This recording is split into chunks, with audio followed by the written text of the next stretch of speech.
Masih bersama saya Aiman Wicaksono, saudara, di The Prime Show with Aiman. Saya langsung menuju ke pengamat kebijakan publik, Mas Agus Pambagio. Mas Agus, sehat selalu? Alhamdulillah sehat. Iya, Mas Agus, titik kritis apa yang Mas Agus catat terkait dengan mudik tahun ini? Karena ini luar biasa, naiknya 50 juta, ini naiknya saja loh. Dari 86 juta tahun lalu, sekarang naik 50 juta jadi 123 juta. Nggak pernah sepanjang sejarah Indonesia.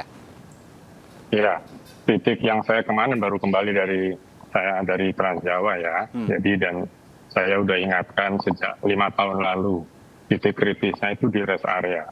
Kenapa di rest area? Karena sistem perparkiran kita dan tabiat kita di rest area itu membuat kemacetan semakin parah.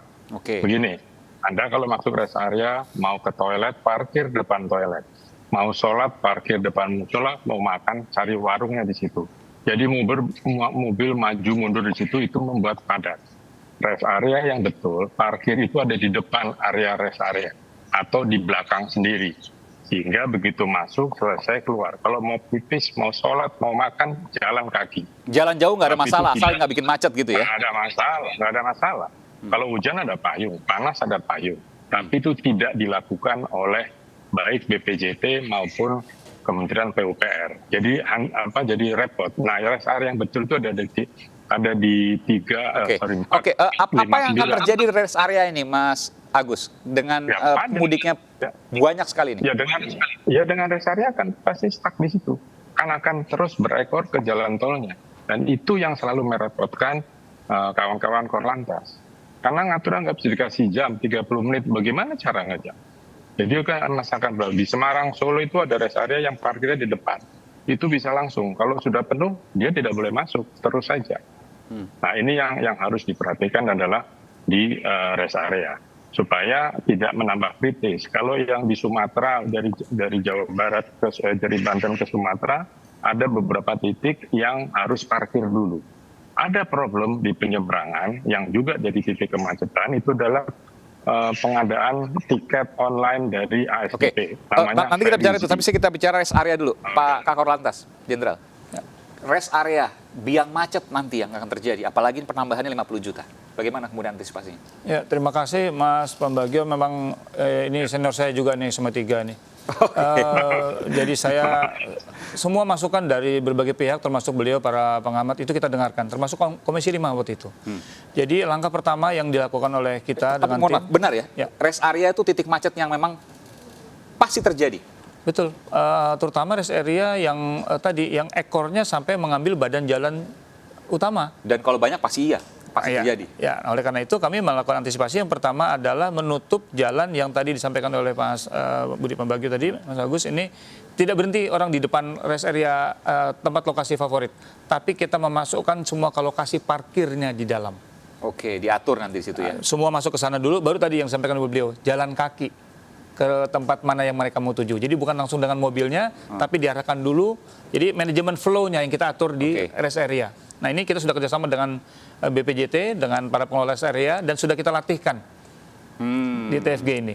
Jadi kita latihkan apa? Petugas keamanan, satpam gitu misalnya? Iya, artinya petugas dari pengelola nanti ditambah oleh anggota Polri yang ada di dalam sana untuk membantu kelancaran. Supaya masyarakat yang mau masuk tidak berhenti di depan yang mereka mau, tapi kita bisa alihkan ke sana. Yang kedua, kita juga minta dibantu dibuatkan board di sana. Kalau memang sudah padat, kita bilang rest area terdekat berikutnya ada di sini.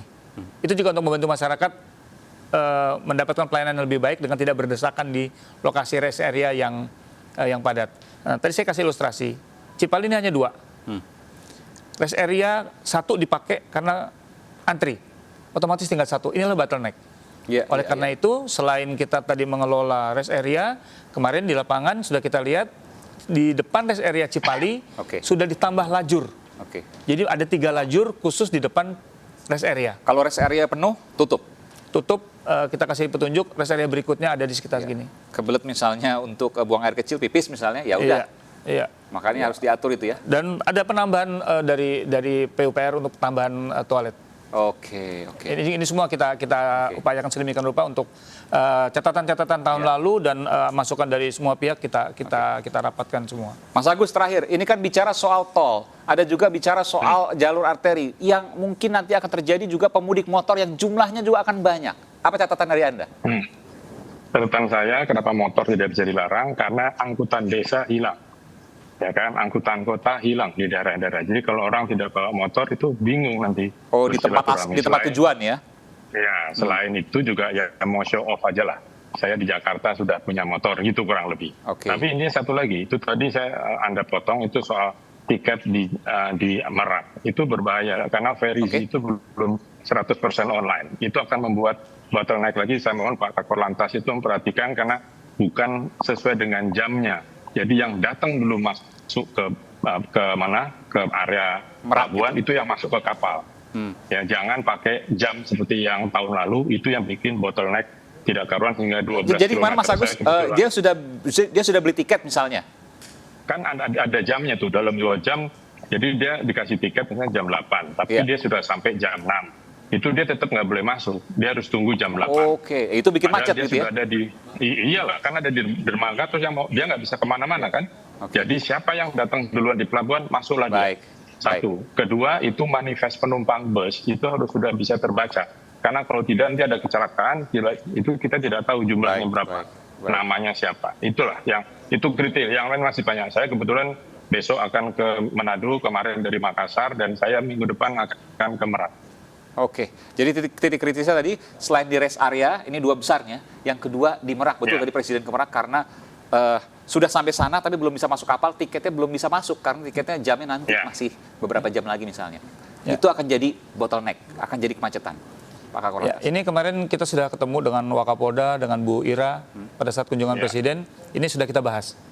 Jadi malah usulan kita kalau bisa tiket ini modelnya kayak kartu pas saja. Begitu. Nggak usah pakai jam ya? Tapi yang penting masyarakat nanti apabila ini terjadi seperti itu, apa yang disampaikan oleh beliau tadi itu akan menjadi bahan kita untuk kita berangkatkan. Gitu. Jadi tidak akan terjadi yang sumbatan tadi itu. Terakhir ini pernyataan terakhir dari Pak Kakor Lantas. Nanti saya minta juga ke Pak Mas Agus kepada pemudik. Silakan Pak Kakor Lantas. Ya, terima kasih. Pertama siapkan fisik dan mental kita, kemudian kendaraan pastikan tidak ada kendala.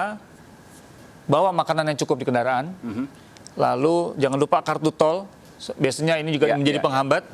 Habis misalnya. Iya, yang lain saya bermohon untuk bisa bekerja sama dengan petugas di lapangan, karena pastikan tidak pindah lajur secara ekstrim atau mencari yang kosong masuk kemana.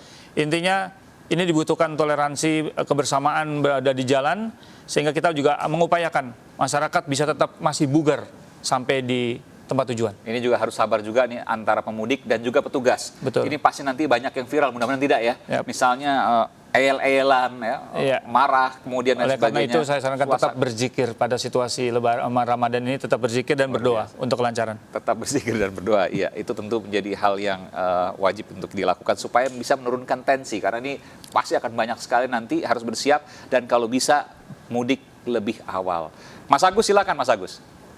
Ya, pertama itu kalau ditambah tadi makanan, minuman cukup, juga usahakan membawa tempat untuk pipis. Bukan apa-apa, karena kalau nanti macet itu akan jadi urusan panjang, dari bisa membuat tambah macet. Kedua, kalau mau berlibur, perhatikan itu bus-busnya, bus-bus pariwisata itu bus tidak terschedule, dia bisa kemana-mana. Hati-hati, supirnya bagaimana gitu ya, dan sebagainya. Tapi intinya, kalau tadi Pak Menteri bilang pakai yang sudah ada rem cek itu sebetulnya temporary saja. Harusnya pada saat kir itulah kita tahu. Tapi ya itulah Indonesia. Jadi sekarang hati-hati kalau naik bus pariwisata, karena terbesar kecelakaan ada di bus pariwisata. Bus pariwisata, iya.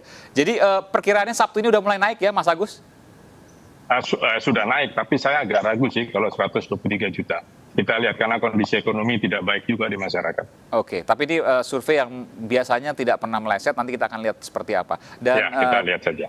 Dari bertugas Pak Kakor Lantas. Iya. Dan Kop Lalu Lintas ini nggak ada yang cuti sama sekali. Nanti kita ketemu di jalan, saya coba nanti. Kita kontraknya sudah seperti itu. Baik. Sampai bertemu nanti di lapangan, Pak Kakor Lantas, Kepala Korps Lalu Lintas Polri, Inspektur Jenderal Polisi Firman Santiabudi, dan juga pengamat kebijakan publik Mas Agus Pambagio. Tadi ada PJ Gubernur Banten, Pak Al Muktabar, dan juga Pak Menteri Perhubungan, Budi Karya Sumadi. Saudara, ini adalah akhir dari The Prime Show with Aiman. Tentu kita ingin mudik yang baik, mudik yang berkesan, dan mudik yang bugar. Serta jangan lupakan yang paling penting adalah kita selamat sampai tujuan. Mudik lebih awal, mudik lebih selamat. Saya Aiman Wicaksono undur diri, terima kasih, sampai jumpa, selamat malam.